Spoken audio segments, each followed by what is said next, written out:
But I like the way right now we're sitting in so I used to store it. Because I didn't have the big paper. So This is yeah. the single person. Yeah, no, I Single person facing, like with our legs are down first. and like what are in our art lesson.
Good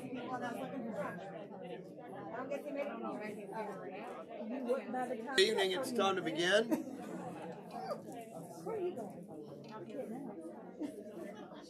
Good to see you here tonight. And I look forward to going to our Bible class. Russell, would you mind leading a song here in just a moment? I don't have any requests. I right at 7, there'll be breakfast provided for that. We'd love to see you there. And if one has a complaint against another, he makes his home in my sea. Promise me that we never go and alive today. More will I be all alone since he. Let's pray. That we might hear and understand, Lord, as they go to their children. I pray, Lord, you'll be with us during this time. In Christ's name I pray.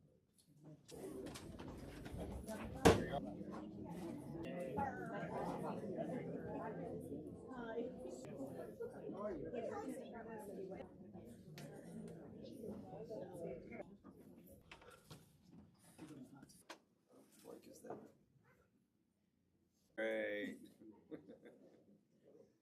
Well, good evening. We are in Genesis chapter 22.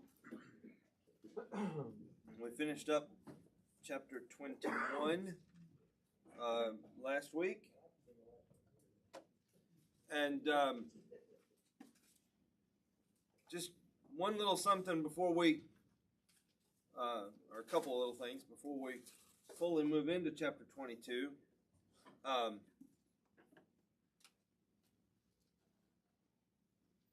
Along with Abraham, who's the other God, of course, right? God's our main character in general, but human characters in chapter 22. Who's Abraham's? Who's the other big name? Also starts with an A in chapter 22. 21, I mean. Abimelech, right? Abimelech. What's the history that we know to this point between Abraham and Abimelech?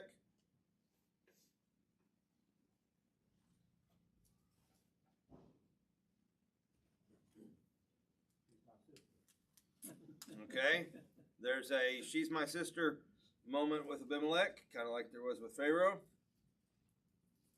And then what do we have now in chapter 21 that we talked about last week?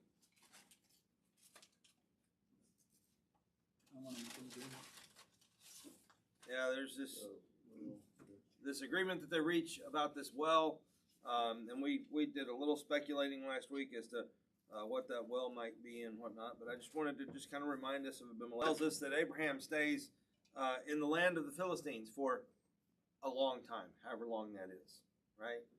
But that, of course, is significant later to God's people who are reading this, right? Does he own a bunch of property there? Is he recognized as the owner of a bunch of property in the land of the Philistines? No, right? No. You know, apparently he owns a well, right? And we're going to see some more coming. But all right. Chapter 22.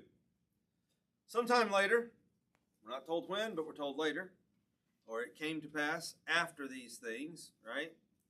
That God tested Abraham and said to him, Abraham, and he said, here I am.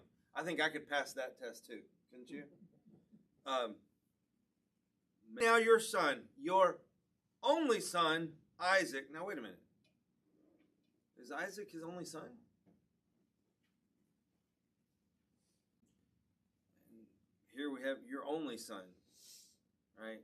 Isaac, whom you love. I don't know whether that could read your only son, the only one you love.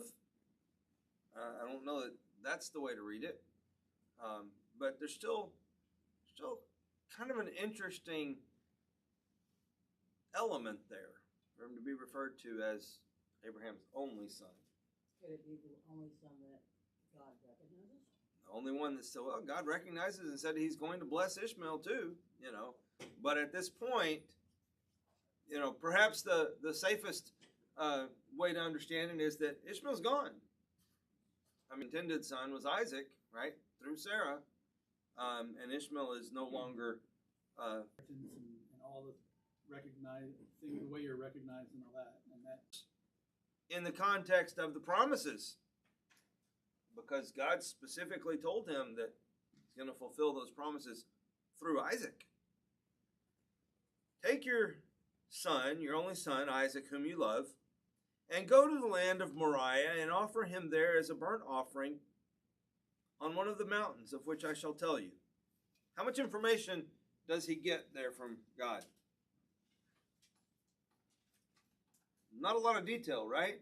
Just take him and but he gets important detail, though not all detail. What's the important detail? Offer him. You're going, wait, what? Offer him as a burnt offering. You know, Kurt, that also puts a light on why God emphasized your only son. Mm-hmm. You're fixing to sacrifice. There's no going back and finding Ishmael in the dead. This is him. There is no other. Now back up to the expulsion, if you will, of Hagar and Ishmael. When that initially happens, why does that happen? Because Sarah says, get them out of here, right? Because Sarah's got her feelings hurt because, you know, Hagar and Ishmael apparently are at least, you know, she's the laughing stock, right? Sarah is. And so she says, get rid of them. How does Abraham feel about getting rid of them in that moment? It distresses him, right? We talked about that. Distresses him. How does God respond? It'll be okay. It's all right. It's going to be okay. Why? I'm going to take care of him. And the promise is through Isaac. Okay? So, now we know, we just read, it came to pass after these things. He stays in the land of the Philistines for a long time. We don't know how all this works together in a timeline exactly. But it's not, you know, we're not talking about decades, right? Because Isaac's still a young lad when this is happening. And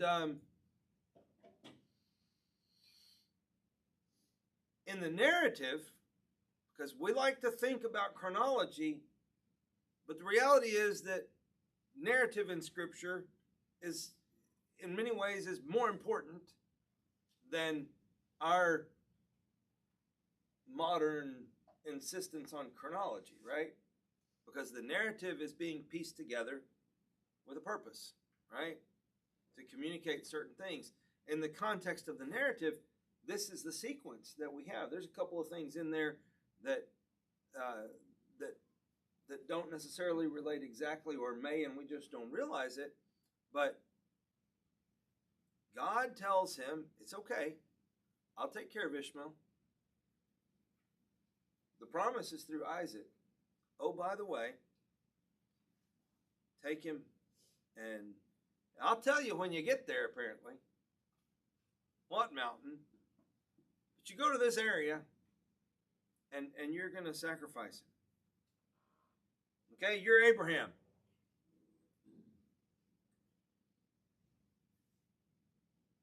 Better yet, you're Sarah.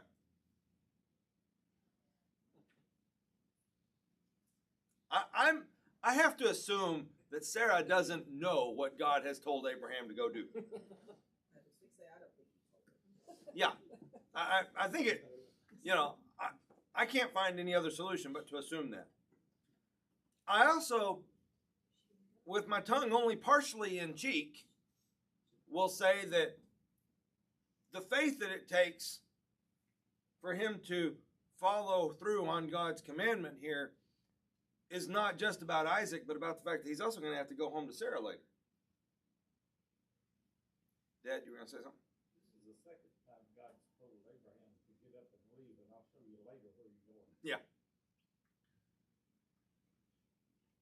Yep. But what does Abraham do? Abraham rose early in the morning, saddled his donkey, took 2 of his young men with him, and Isaac his son. He split the wood for the burnt offering, arose, and went to the place of which God had told him. So at this point, okay, on the 3rd day, Abraham lifted his eyes and saw the place far off. So they'd been journeying for 3 days, right? Or on the 3rd day, two days and however much they've made of the 3rd day. And Abraham said to his young men, all right, y'all stay here with the donkey. The lad and I will go over there and worship, and we'll come back to you.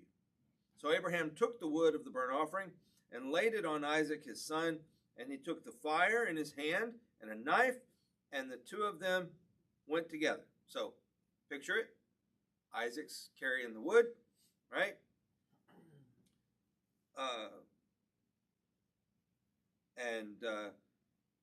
Abraham's carrying the fire and the knife, and off they go.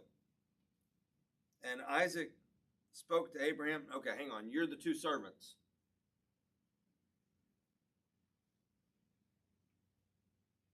Why are they taking wood and fire and a knife? The assumption, I think, would be they're going to offer a sacrifice, but I suspect the servants have the same question Isaac has, which we're about to read in verse 7. Dad? And just like he did when God called him, Abraham says, yeah, I'm here. And Isaac says, well, I mean, I see fire in the wood, but where's the lamb? And Abraham said, my son, God will provide for himself the lamb for a burnt offering. So the 2 of them went together. So we get the sense, at this point at least, that Abraham is already, we've talked about how Abraham's faith, we see prior events building Abraham's faith up to this moment, right? And now we're seeing that coming together. 2 of them went together. They came to the place of which God had told them, and Abraham built an altar there and placed the wood in order. And he bound Isaac his son and laid him on the altar upon the wood. And Abraham stretched out his hand and took the knife to slay his son. But the angel of the Lord called to him from heaven and said, Abraham, Abraham. And here's the third, here I am. Except I think the tone is different this time.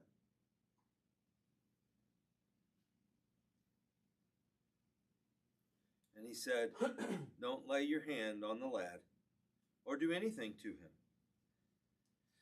For now I know that you fear God, since you've not withheld from me your son, your only son. Abraham looked up, and there in the thicket he saw a ram caught by its horns. He went over and took the ram and sacrificed it as a burnt offering instead of his son. And Abraham called the name of the place, the Lord will provide, as it is said to this day. So we get that narrative pullback, right? This is what it's still called. We've seen that several times. We saw it, the land of the tribe of Dan and those kinds of things later, things that wouldn't have meant anything in Abraham's day, or really even for quite some time thereafter.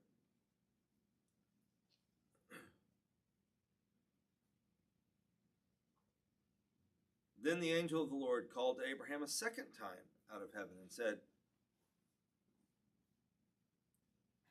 by myself, not alone, but, what's God going to swear by except by himself, right? By myself I have sworn, says the Lord, because you have done this thing and have not withheld your son, your only son, I will surely bless you. And I will surely multiply your descendants as the stars of the heaven and as the sand which is on the seashore. And your descendants shall possess the gate, cities, the whatever of their enemies. In your seed all the nations of the earth shall be blessed, because you have obeyed my voice. So Abraham returned to his young men, and they rose and went together to Beersheba, and Abraham dwelt at Beersheba. Now, pause. You're the two young men again. Abraham and Isaac come back.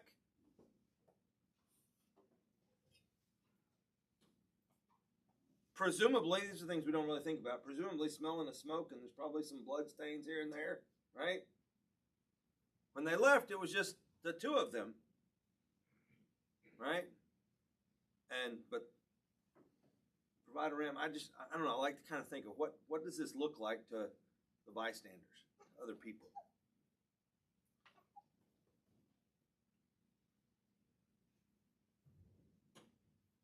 What's the significance of this story? Or what are the things that we can pull from this story? How does this story contribute to the overall narrative, both of Abraham, of the book of Genesis, of the Torah itself, and of Scripture and God's plan in general?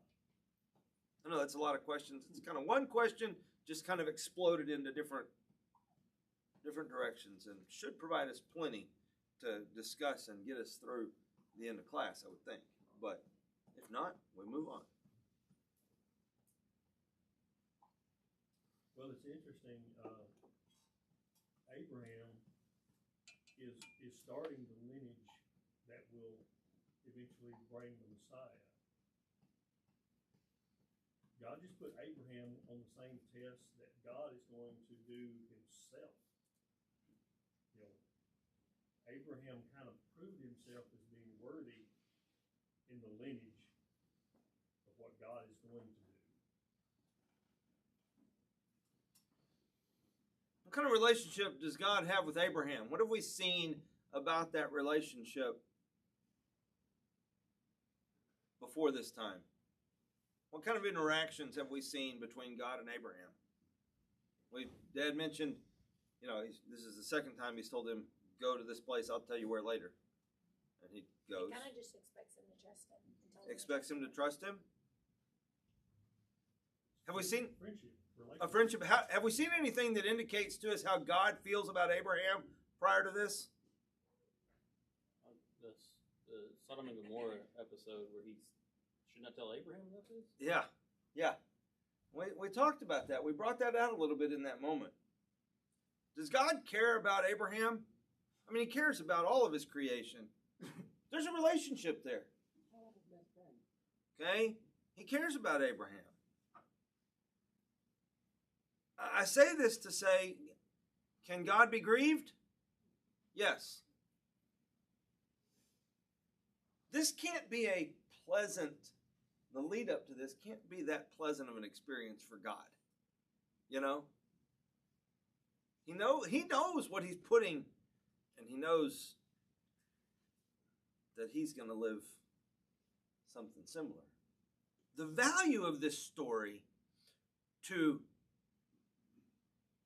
Christians, to folks after Jesus, the links are not, there's no way to miss them. And it's something that when Jesus comes on the scene and what happens, and you have these for example, these folks who are all about, they're overconfident in Jesus' time because they're descendants of Abraham, right? And what's some of the feedback that is tossed their way after they have those kind of sons of Abraham come from these stones, right? And then you take the Apostle Paul talking about how we as God's people are descendants of Abraham, not because of bloodline, but because of following that faith, right? That faithful obedience. Carrie? You know, in some ways, this is a little bit confounding for me when I actually try to digest it a little bit, because when we consider God and His nature, we know that God knows the future. He knew what Abraham would do before he was going to do it, right? Yet He gives almost a human emotion response to it. And what I mean by that is, when Abraham was going to follow through with it and show his full, complete trust in Him, He's like, because you did this, I'm going to swear by the most assured thing possible. Well, did God need to do that? God already promised. And it's almost like that, not that God had doubt per se, but it was just such a significant thing for Abraham to actually put the full weight of his trust in Him at that moment, that God responds almost like we would, like, wow, you really did it. Yeah. You really did it. And I promise you that what I said to you is going to come true. And it's just, I don't know, it's neat when you look in Hebrews chapter 6 and you have the writer there that's trying to kind of relive that scene. And he says, because he couldn't swear by anything greater, he couldn't do anything more. That's right. He just swore by himself. And by these two things, one, it's impossible for God to lie, and then he swore on it in that way, made that By himself, you know. I mean, Yeah. I don't know. It's just neat to me that a God who knows all still has an emotional response to what He knows is going to happen. And that's neat. Yeah. And he was proving that to Abraham and his people. This is the faith I have, and I'm giving to you. Trust me. Even to this point, you can trust me, and I will not harm you. Even to this point, if I ask you to do this horrible thing, I will take care of it. And I think, it's credited that Abraham believed in a resurrection of sorts of that, but there was no proof of that. And that is the ultimate in the cross scenario of a willing sacrifice, a willing Father. As he holds Gideon. Right. In the aftermath of that, of willingness to trust that this is going to work out, whatever that is. There's the Sunday school song that annoys me to no end, but the Father Abraham, blah blah blah blah blah. Yes. But this is the to me, this is the first, my God is so big, so strong, and so mighty, there's nothing my God cannot do, example that we have of somebody who truly seems to see God that way in Scripture. We have some examples of faith. We have Noah and what Noah does, but we don't have any he proceeds on faith, but we don't get that sense of, well, this seems impossible, but God can make it work one way or another. But from Abraham, we have specifically that. All the promises God has made, and now He's telling me to just dash them. But you know what? God can handle it. Dad? Two different times, Abraham hears a voice from heaven here.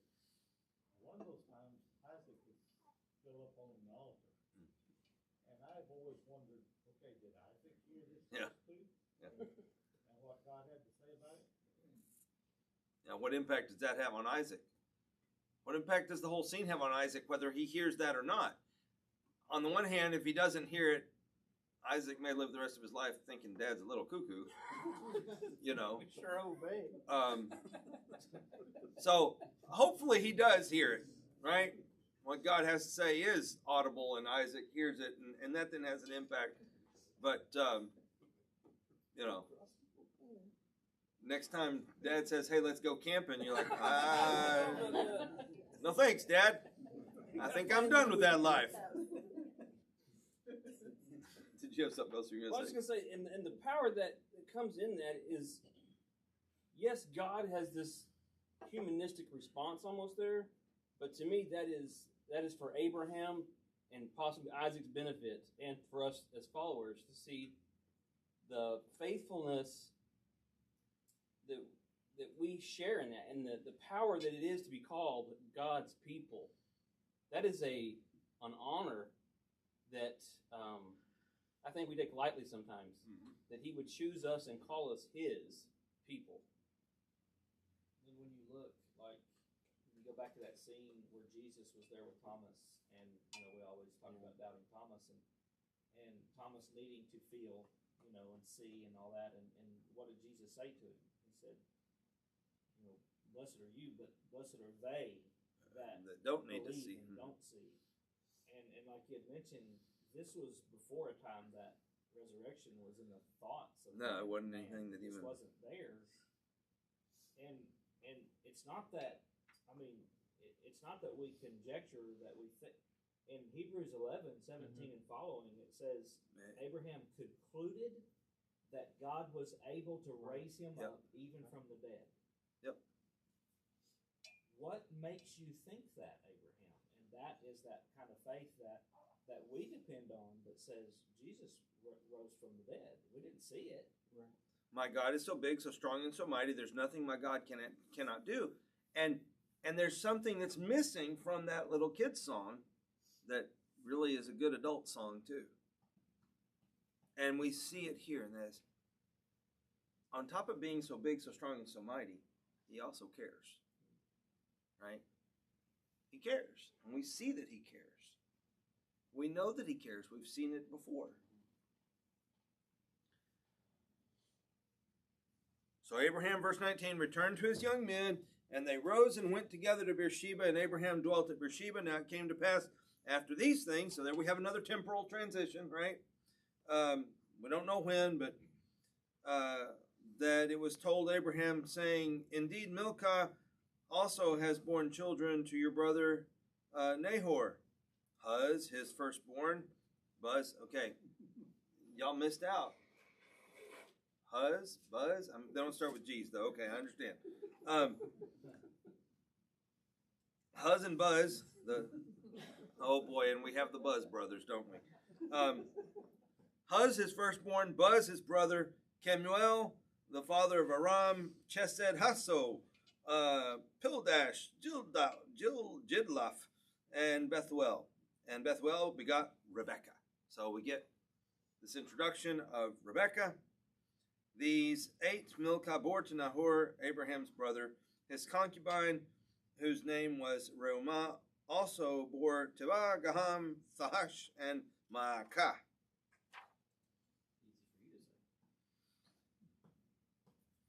Sarah lived, chapter 23, 127 years. These were the years of the life of Sarah. So, how old's Isaac? Roughly, rough number, 37-ish, right? In through there. So Sarah died in Kiriath Arba, that is Hebron, in the land of Canaan, and Abraham came to mourn for Sarah and to weep for her. Then Abraham stood up from before his dead and spoke to the sons of Heth. Who's Heth?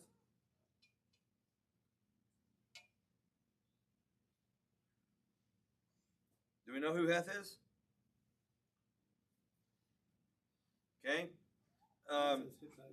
Yeah.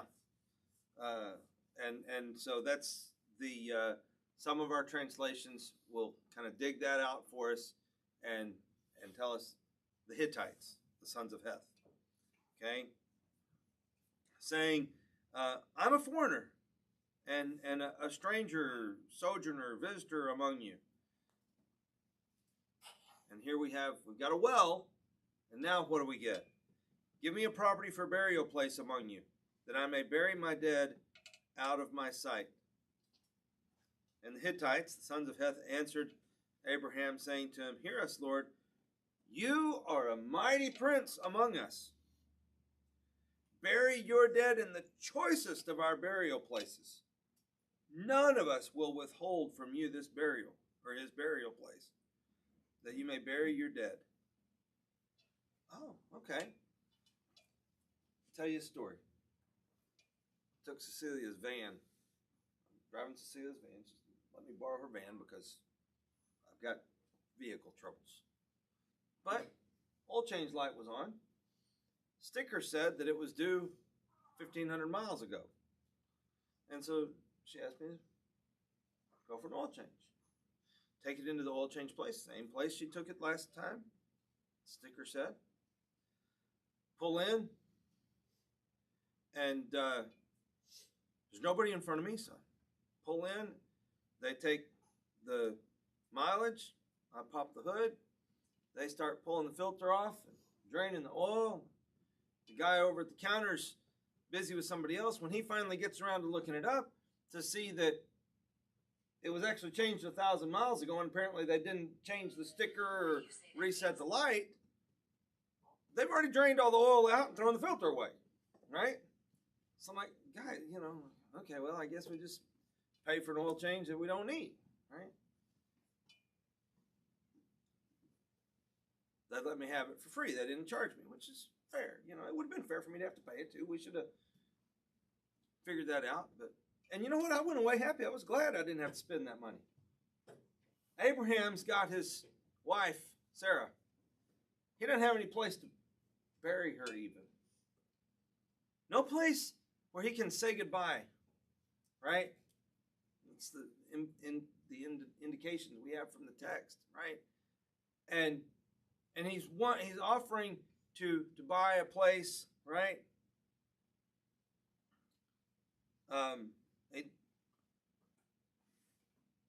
And what do they say? We don't need your money. You're great. You're a great prince among us. Take your pick. You don't have to pay for it. Now, I enjoyed not having to pay for that oil change. And you kind of think, Abraham's going, okay, good deal.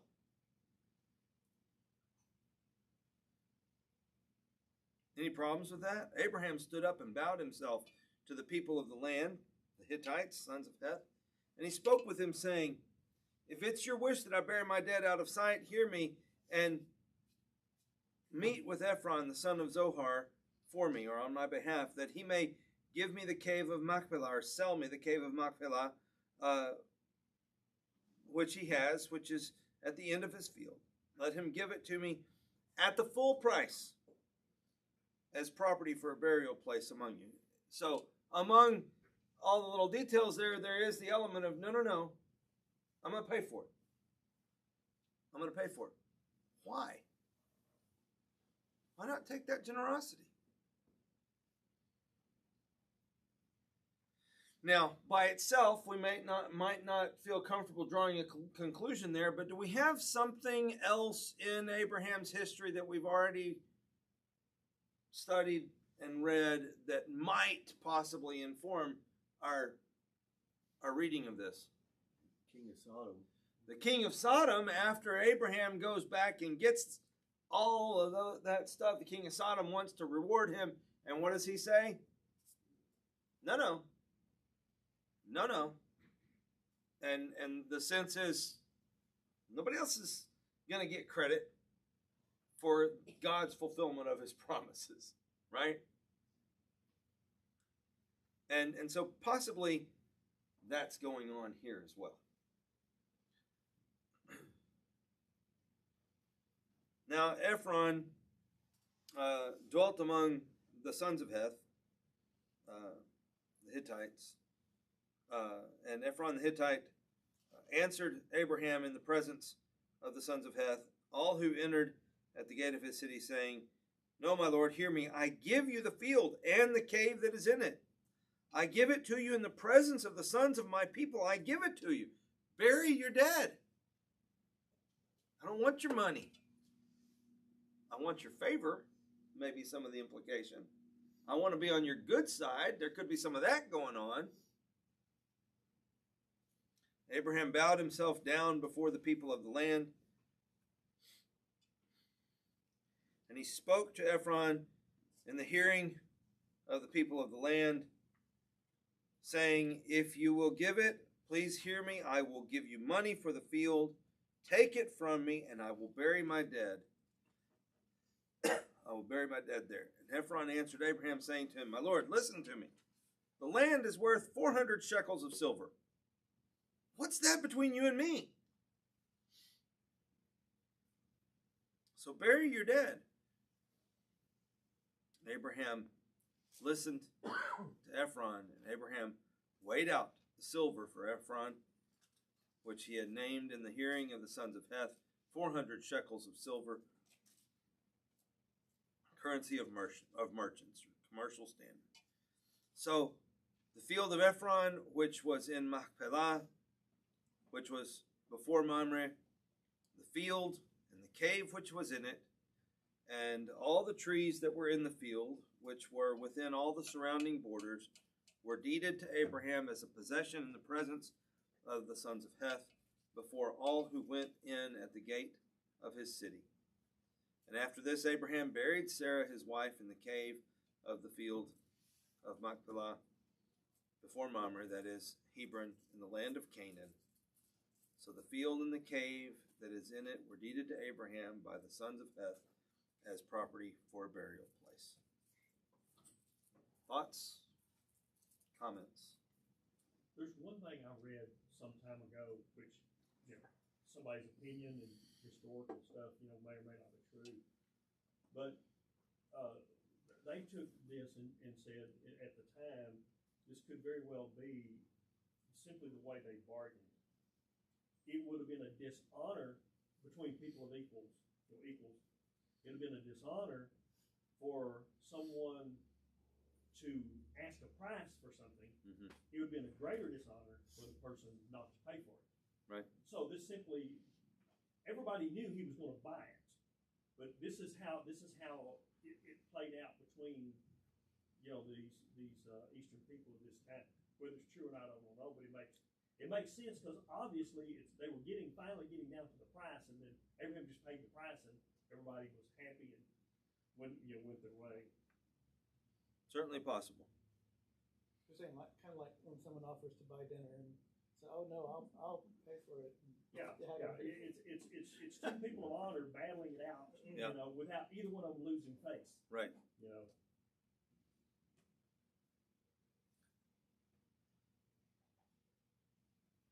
Is this the first land among a bunch of land that Abraham accrues for himself in the years to come?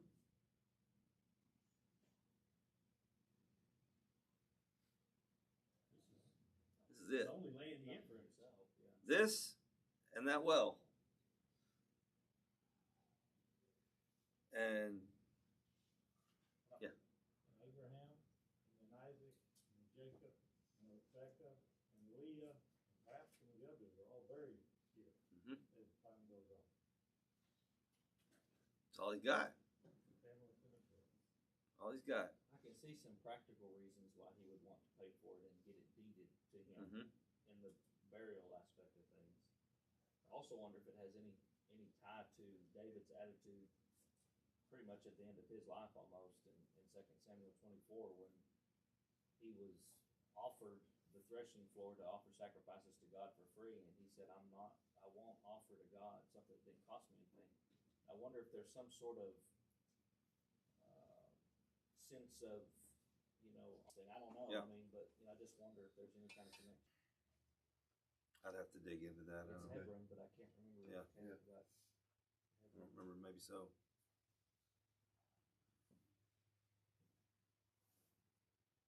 Still an interesting story. Whether the interaction is an interaction of saying, no, you're not going to just give it to me, or whether it's just part of the bargaining process. I've heard that before too, Dwight, and read that before. It's a little hard. I understand that may be a part of their bargaining process. It seems really weird to me that there's never a change in and price bargaining to me, it, you know, involves, well, no, how about this? But, you know, but I understand that that may not, I mean, it's a totally different cultural scene, and it's probably something we can't ever know for sure. So how does this work into and contribute to the overall narrative? I think one of the ways is, as we just established, there's a promise of land, right? And we just saw the promise of progeny be in jeopardy multiple times, right? And now there's a promise of land, and it's being fulfilled, but not by much, right? Here it is. This is what you got, and we'll touch on that a little bit more as we move forward and actually look back on it all the way when we get to the end of Genesis. We'll kind of reach back into that some too. Final thoughts or comments before we just move on to our prayer. It could kind of tie into that theme that we have in Scripture of God's rest, and so they have this inheritance, and they, you know, in their lifetime they didn't receive it until the rest, and so I think maybe kind of big picture, you know, I don't know if it's mentioned at all, and I don't think it's mentioned in Hebrews 4. Not that specific, but just that kind of idea of seeing these promises and knowing them, and as Abraham at the end of 22 received them and knew that it was going to happen, he kind of in one way gets the land at the rest. Yeah. Yes, sir. Something I find interesting, therefore I was surprised when you didn't mention it.